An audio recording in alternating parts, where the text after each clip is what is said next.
Shamaa daawwattoota kabajamoo fi jaallatamoo akkasuma hunda keessan jechuudha. Warroonni gartee warri YouTube jalatti argamtanii har'a barnoota tokko harkaa isinii qaba. Barnoota ajaa'ibaati.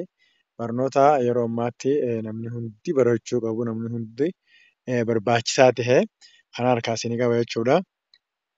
Barnoonni isaanii maal jechuun keessan oolamu.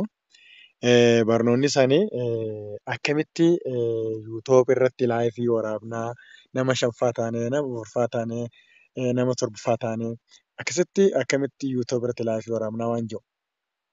Kanaan isinii qaba. Akkamitti akka itti waraaban amma isinitti agarsiisuu deema.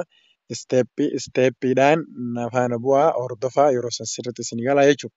Kanaaf maaliif jennaan warri gartee amma YouTube afaan warra gartee chaanaalii xiqqaa qabnu qofaan walii daawwannee akka isaan namaaf deemti. Fakkeenyaaf amma nama 4ffaa taatanii achirra wal affeertanii waliin haasoftanii yoo ilaaltan osoo isin waliin haasoftanii namni bira faana yeroo seenne namni seennee bahu kun namni lama yoo keessa taa'ee nam tokko nam sadii keessa yoo taa'e bahuu baate kan biraa seenee bahus waan namni san taa'u kun laalee gartee tokko lama sibira jiraatee osoo ilaale kan seenee bahu sunis numa deema jechuudha. Akka gartee nama sa'aa akka itti waraabsan sumaaf deemtanii lakkaa'uu YouTube.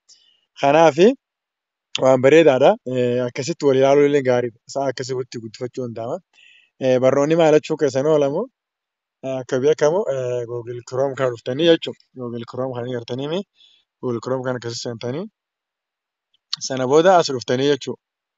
Sana booda asitti barreessitanii jechuudha. Barreeffama ammaan isinitti barreessaa jiru kana agartee ni barreessitanii jechuudha. Agartee yeroo barreessitan booda kana barreeffatan booda sarchi gootanii jechuudha. Siif baasaa beektee sarchi kana gootanii jechuudha.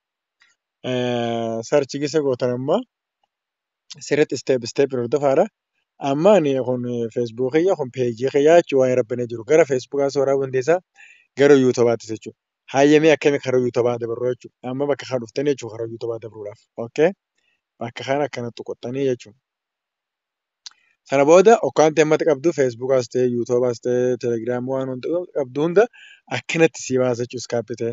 Waan inni baasiin isii hafe immoo idoo kana tuutaa jechuudha.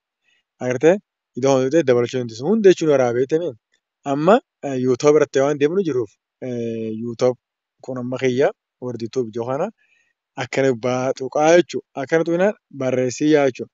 Yaada barbaadde barreessa. Amma fakkeenyaaf yaalii irra waan hin jiruuf yaaliin godhaa. Asitti illee akkasuma yaalii haa godhuu. Okay. Asitti gabbuutanii isin gaa waan barbaaddan gootanii yaaliin godhamee sana booda as bakka ittiin pooppilee ta'uu qabdi jechuudha. Sana booda as dhuftanii jechuudha. Akkatti bakka kana sirriitti ilaalaa akkasitti gootaa jechuudha. Agartee akkasumatti eeggadhaa. Amma kanatti kaameeraa banamaa tarii sagalee yoo dhabamte illee isaa tana booda